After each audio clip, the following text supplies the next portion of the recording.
Mi nombre es María del Carmen Cruz Ceballos y pertenezco a la Universidad Abierta de Distancia de México al programa educativo de licenciatura de nutrición aplicada. Este es un caso clínico de nutrición parenteral para la asignatura de estadía 1.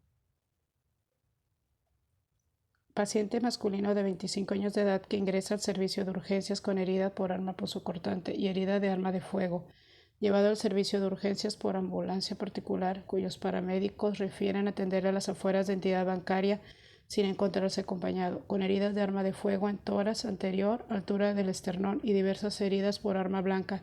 A nivel abdominal se realiza la tortomía de urgencia que arroja lesiones mesentéricas de hemoperitoneo. Ingreso a unidad de cuidados intensivos con dehiscencia de heridas, ileostomía y fístula de alto gasto, sin antecedentes familiares, personales patológicos y no patológicos al momento de su ingreso hospitalario. En aislamiento, unidad de cuidados intensivos COVID por probable positivo a COVID, sin acceso a expediente clínico. Diagnóstico médico: traumatismo múltiple con lesiones de yuneo e ilion, ileostomía, fístula de alto gasto, poscirugía múltiple, sangrado intestinal masivo. Indicadores antropométricos: estatura 1,63 metros, peso actual 62 kilos, índice de masa corporal 23.3, se encuentra en normal peso, sin medición de pliegues cutáneos y circunferencias, ya que no se permitieron tomar la unidad de cuidados intensivos por restricción sanitaria por COVID y gravedad del paciente. Diagnóstico nutricios: consumo deficiente de alimentos o bebidas por vía oral relacionado a traumatismo múltiple con lesiones a yeyuno e ilion, fístula de alto riesgo, ileostomía y poscirugía múltiple, alteración en la función digestiva y absortiva relacionado a lesiones en yeyuno e ilion, soporte nutricional parenteral relacionado a incapacidad digestiva, absortiva y condicionada por herido punzocortante. Los objetivos nutricionales son alcanzar un estado nutricional óptimo a través de una nutrición parenteral.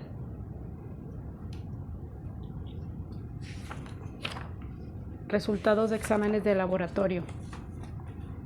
Los niveles de linfocitos, leucocitos y neutrófilos se encuentran altos. Leucocitosis linfocítica, refiriéndose el área médica relacionada con lesión múltiple, infección e inflamación.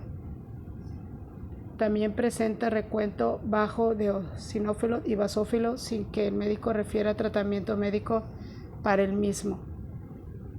Urea alta por daño renal, albúmina y creatinina baja, lo que significa daño renal, velocidad de sedimentación e índice reticulocitario altos relacionados al proceso inflamatorio y grado de estrés, con un índice reticulocitario alto que puede estar relacionado a una respuesta medular a anemia periférica por la hemorragia, con hemoglobina y transferrina baja por hemorragia y manifestando una anemia. La transferrina baja se relaciona con una baja producción de la misma en el hígado y por ende relacionado a infecciones e inflamaciones.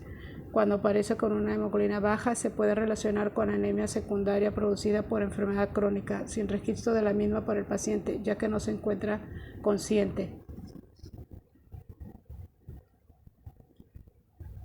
Signos clínicos: el paciente se encuentra inconsciente con signos clínicos de piel fría, hipotensión arterial, sangrado al exterior, hematemesis, hematoma, disnea y taquicardia. Apoyo nutricio: se indica nutrición parenteral con aporte energético del 50% de su requerimiento energético total, incrementándose hasta llegar al 100% de su requerimiento energético total, con un aporte para nutrición parenteral total inicial al 50% de 1,2 gramos sobre kilogramo al día. Aporte proteico para nutrición parenteral total cuando se encuentre al 100% de 1,5 gramos por kilogramo al día, con aminoácidos al 8.5%.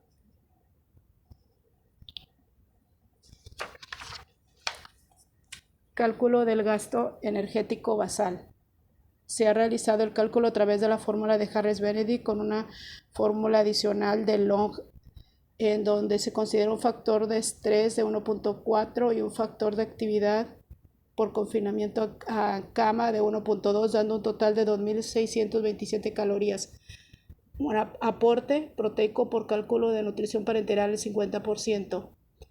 Con 74 gramos de proteína se saca los gramos de nitrógeno de 11.90.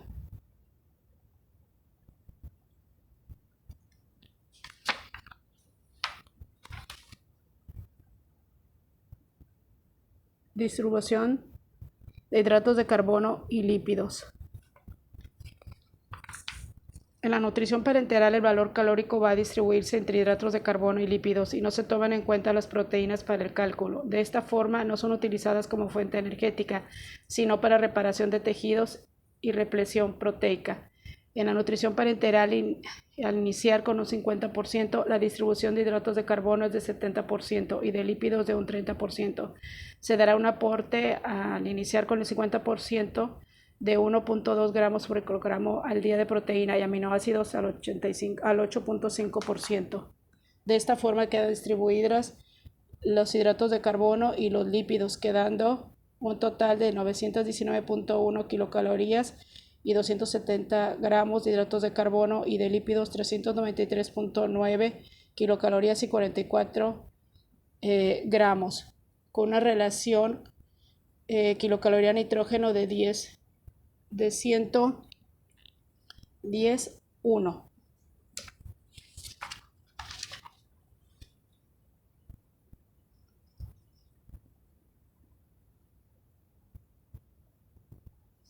El balance nitrogenado es la diferencia entre la cantidad de nitrógeno aportado y el perdido en 24 horas, considerando pérdidas insensibles. El nitrógeno perdido es el nitrógeno ureico de 24 horas entre la pérdida insensible de nitrógeno. El paciente tiene un nitrógeno ureico urinario de 13, nitrógeno aportado de 11.9 y nitrógeno perdido de 15. El balance nitrogenado es de menos 3.1. En este caso se ha obtenido un balance negativo. No es lo ideal, sin embargo, al inicio no se debe de aportar el total de proteínas. Estas irán aumentando de forma paulatina hasta que se llegue a un balance positivo con un rango de menos 2 a más 2.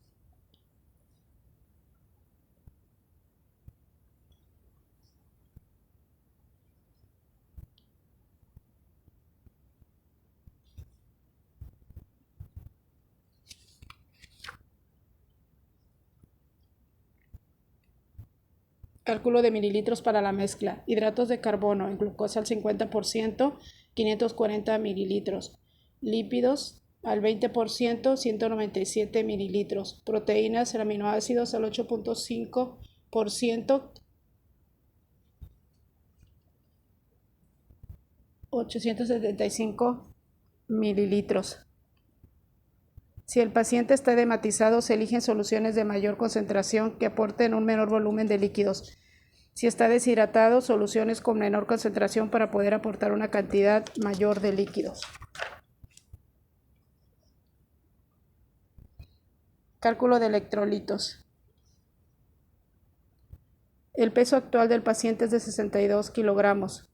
Para sacar la recomendación de miliequivalentes que se multiplica la recomendación por el peso actual del paciente. Al inicio de la nutrición parenteral se elige la recomendación de miliequivalentes sobre kilogramo por día, la menor que se tenga. Para obtener los requerimientos en mililitros se realiza una regla de 3 para conocer el requerimiento en mililitros. Por ejemplo, si 1 mililitro de cloruro de potasio aporta 2 miliequivalentes, ¿cuántos mililitros necesito para obtener 56 miliequivalentes? Se realiza la operación y da un total de 28 mililitros. También se puede sacar haciéndolo de forma directa, dividiendo el requerimiento en miliequivalentes entre el aporte de miliequivalentes por mililitro.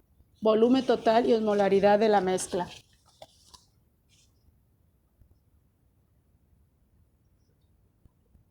En este cuadro se observa el volumen total que tendremos de la mezcla y la osmolaridad de cada uno de los elementos.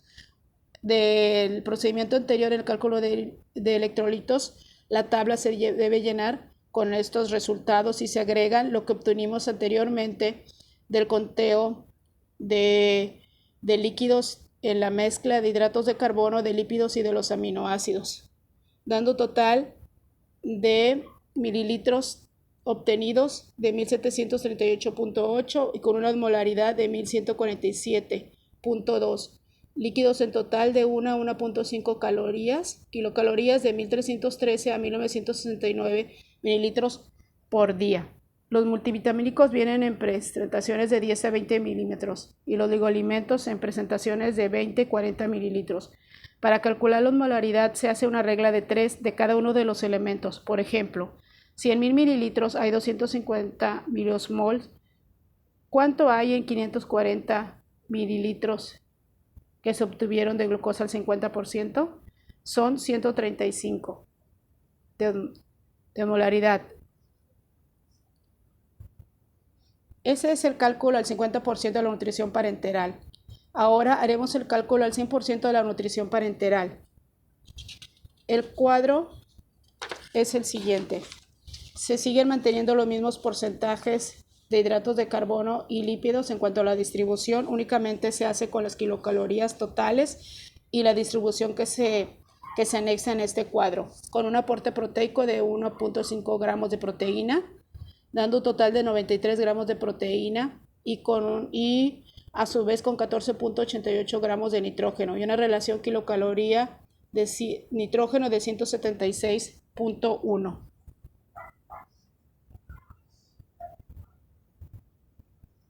Balance nitrogenado de 15. Y de este se suma y se va a obtener los porcentajes y el balance nitrogenado que sale de 0.112. Cálculo de mililitros para la mezcla. Hidratos de carbono, glucosa al 50%, se van a obtener 1082 mililitros. De lípidos al 20% se necesitarán 394 mililitros. Y de proteínas en aminoácidos al 8.5%, 1094 mililitros. Cálculo de electrolitos. Los cálculos de electrolitos son iguales que cuando se calcula en nutrición parenteral 50%. Únicamente estos mismos resultados se vacían a la nueva tabla, considerando un volumen total y la osmolaridad de la mezcla, ya con un 100% de las kilocalorías que se necesitan para hidratos de carbono y para lípidos, y considerando los nuevos resultados de aminoácidos al 8.5%, dando un total de 2.696.8 mililitros obtenidos con una osmolaridad de 1.523.6 de líquidos, 1 a 1.5 calorías, dando un total de 2.627 hasta 3.940.5 mililitros al día de líquidos. Evolución del paciente. El paciente evoluciona de forma desfavorable, por lo que se recomienda de acuerdo a evolución el inicio de la nutrición parenteral al 100%. Se administra la nutrición parenteral central con cateterismo venoso central en vena cava superior para infundir mezcla mayor de 900 milosmol y con un aporte mayor a 1.500 kilocalorías al administrar nutrición parenteral. Se vigilan posibles complicaciones relacionadas con la nutrición parenteral y con los diagnósticos como neumotórax, hemotoras, arritmias cardíacas y sepsis debido al catéter. Monitoreo diario de peso, balance de líquidos, electrolitos séricos, glucosa sanguínea y urinaria, triglicéridos y tiempo de protrombina una vez a la semana y albúmina transferrina y pruebas de funcionamiento hepático, creatinina, calcio, fósforo, magnesio, biometría hemática cada 2 semanas y un balance nitrogenado y electrolítico diario.